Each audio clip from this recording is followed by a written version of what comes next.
Someone here could be walking on eggshells, that type of feeling, parang aren't sure about what's gonna happen, bothered about something, but it looks like this is another energy.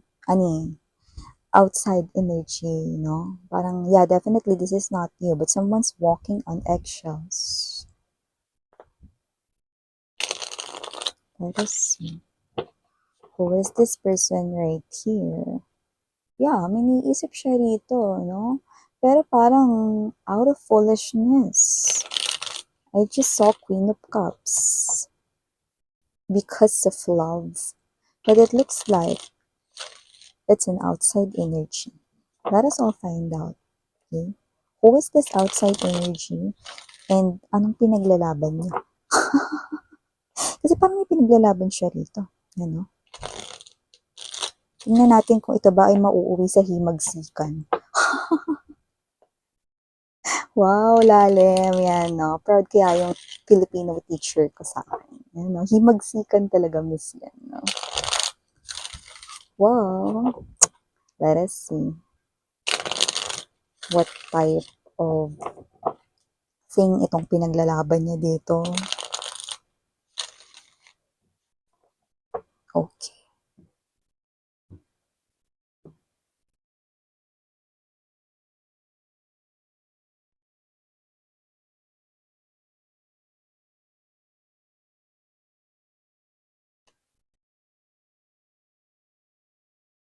Mhm. May nangsustalk sa'yo rito, pero lilinawin ko lang, this is not someone right here who has a crush on you. This is not someone here who is also your ex, like hindi. Not your ex, not also someone who likes you or may crush in you. But this is someone here, okay, na ini-stalk niya kayo, no? So, malinaw na nakikita ko rito that this is the ex right here of your person right now, no? Timeless ito, so pwedeng ito ay sa mga singles din, no? Like, maaring ito yung mangyari sa inyong future, no? You will have a new person and the ex of your new person will stalk you, guys. Okay? Just take how this resonates, no? But for others of you, pwedeng meron na kayong new person ngayon, may kakonek na kayong bago, no? And yung ex niya is ini-stalk kayo. Sounds smelly. So let's see. We have here, see, curiosity strikes right here, no? From this ex of your new person. Okay. Yeah, see, look at that. This is you, the Ace of Cups, no? Okay? Ikaw yung bagong kinahuhumalingan. Ikaw yung bagong love of his or her life, no? Yung new person ninyo, no? And your new person is appearing to be as the Seven of Coins, no? Wow. Okay? Yun, no? Sumabog na nga dito. Yung sun rito, no, indicates right here, no, ang pagsabog ng emosyon ng ex-person rito, no. So, we have, yeah, okay. Knight of Swords energy, no, has a different meaning right here. I'm gonna tell it to you later, okay. So, let us see at the bottom of the deck. Okay. Okay. Ihehe. Hachiman. Ito yung hindi tama dito. Mhm. Okay. Eight of Coins right at the bottom of the reading right here. The universe wants to give you a warning or an advice here. I'm gonna tell it to you later. Okay, bottom of the deck, Six of Swords, Nine of Wands, and the Eight of Coins energy. So before we dive deeper dito sa inyong reading, let us greet everybody muna. Hi and hello there, new subscribers. My name is Yan. Welcome! And to my returning na mga tambayers na walang sawang tumatambay dito. Pati na dun sa aking other channel. Yes, you heard it right, no? We also have here other channel, no? So, if you're interested, no, na i-visit yung channel na yan, just click that link down below sa ating description box. At araw-araw ay nag-upload din po tayo ng collective readings dyan, no? By the way, my name is Yan, kung hindi ko pa nabanggit mga babes, no? And wala din po tayong gender dito, mga mahal, so babae, lalaki, LGBT, everybody welcome. Just take only what resonates with you guys, no? And like what I've mentioned earlier, no? Timeless ito, meaning to say, pwedeng nangyari na to, sa iba nangyayari na ngayon, at sa iba naman mangyayari pa lang. Kaya naman, just take how this resonates, okay? So, the ex of your new person, yes, you heard it right, no? You will be in a relationship with a new person or a new guy, a new woman right here that will enter your life. So, if this person here wala pa sa life mo and you're single right now, then if you feel connected dito sa reading na to, then this reading will happen in your near future or immediate future right here, no? So, you might want to stay in this video reading, no, and listen, mga babes, no? But for others, you are already dealing with this kind of situation, no? So, yeah, okay? So, I do see that the ex of your new person, yan, no, Page of Cups energy, Four of Cups right here, no? So, nakita ko rito that with the Seven of Cups energy, out of curiosity, sobrang curious siya dito kung bakit hindi siya rito pinagpapapansin ng ex niya, no? Who is new person mo na ngayon, no? So, nakita ko rito na yung ex-person niya is yung bago mong new love mo ngayon, no? So, nakikita ko rito, no, na gusto niya ritong malaman, no, kung bakit hindi siya pinagpapapansin ng ex niya na new person mo na ngayon. Okay? So, nakita ko dito mga babes, wala ditong wala ditong nang aga, wala ditong third party, walang ganun, no?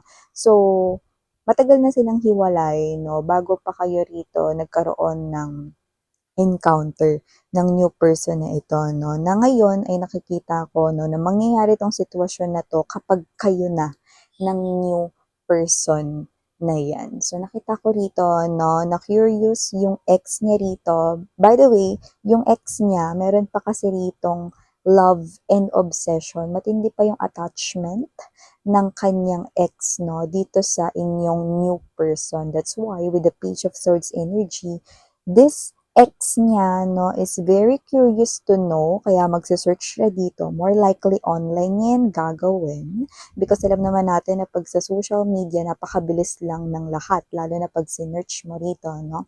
So, I do see na isa-search niya rito kung sino yung bago, which is ikaw, yung target niya rito with the Ace of Cups energy, no? Curious siya, sino ba tong bagong kinahuhumalingan ng aking ex? Maganda ba siya? Mas maganda ba siya sa akin? Mas gwapo ba siya sa akin? Yan, no? Ano bang meron sa kanya at bakit parang humaling na humaling siya sa bago at hindi niya ako pinapansin? Yan, no? So, may ganong klase ng energy, no? Kasi nga, closed door na sila with the Five of Coins energy, no? Your new person is well invested na sa inyo, no? Seven of Coins, no? That's an amazing energy when it comes to love, no?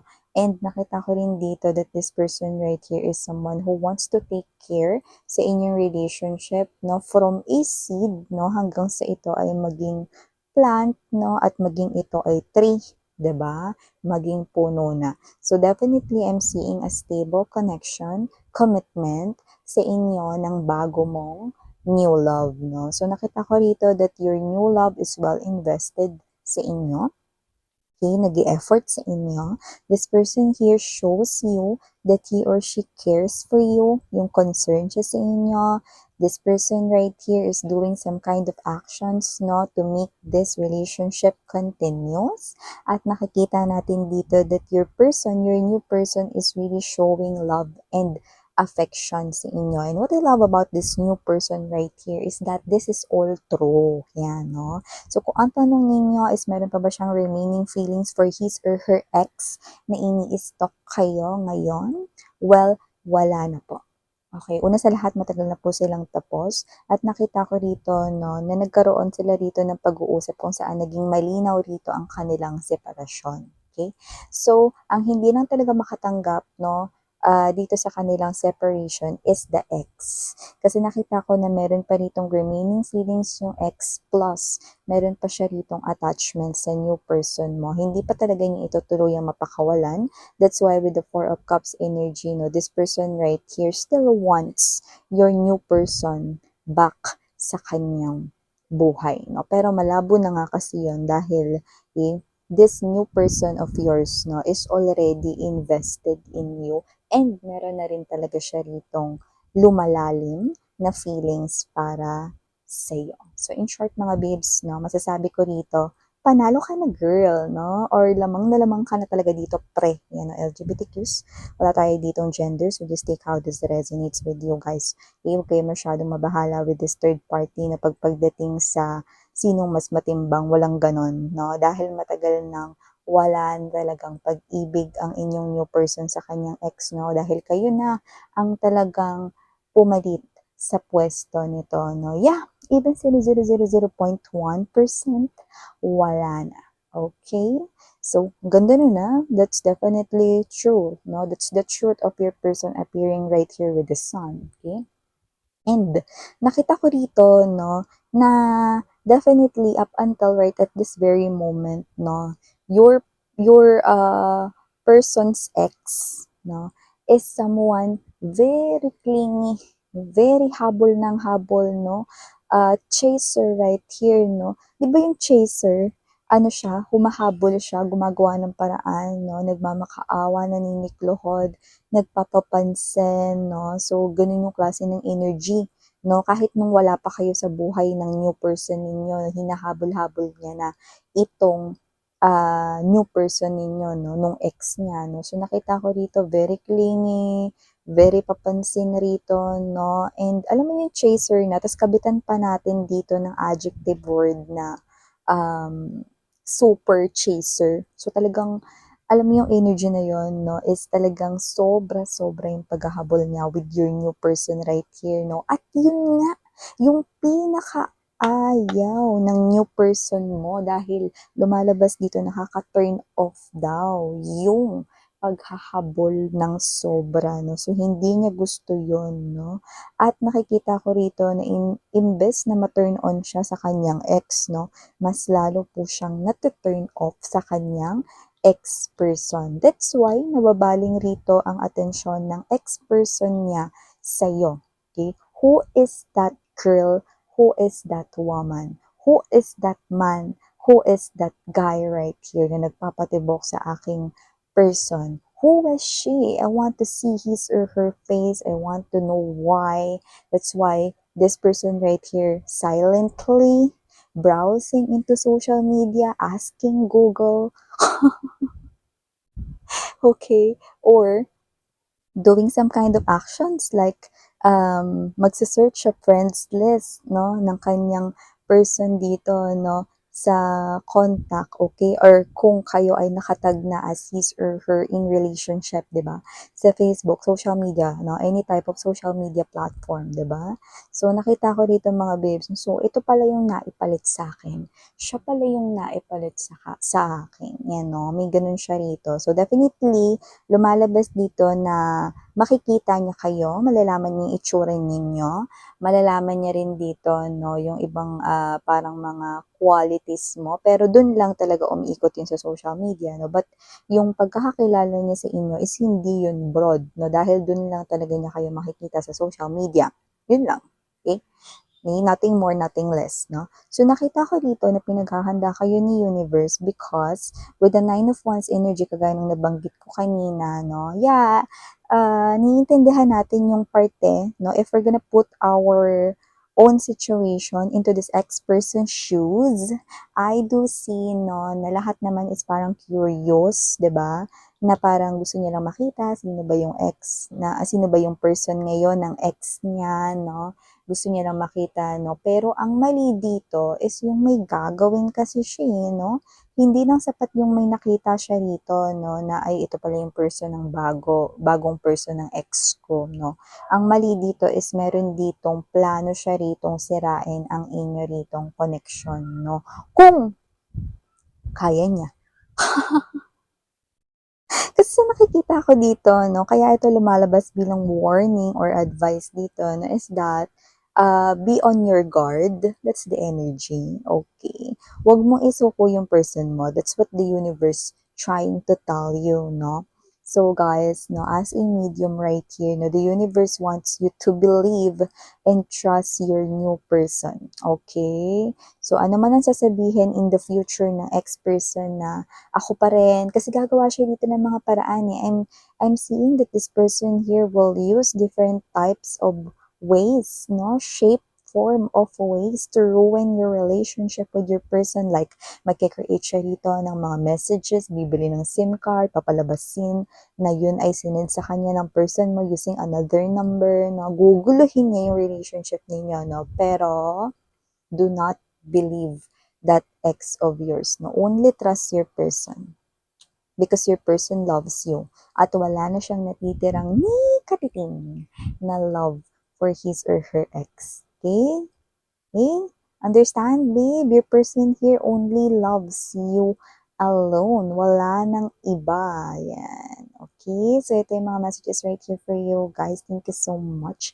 Again, I'm Yuriana. Only, by the way, there's lumilitaw na number dito, no, na nag-glow, no, dito sa aking paningin.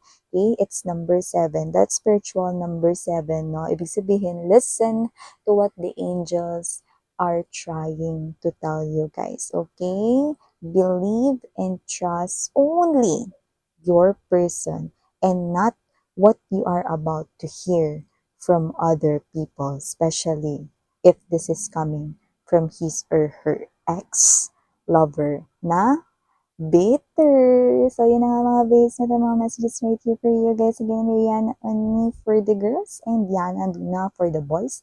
Sana nga love and light. Ano?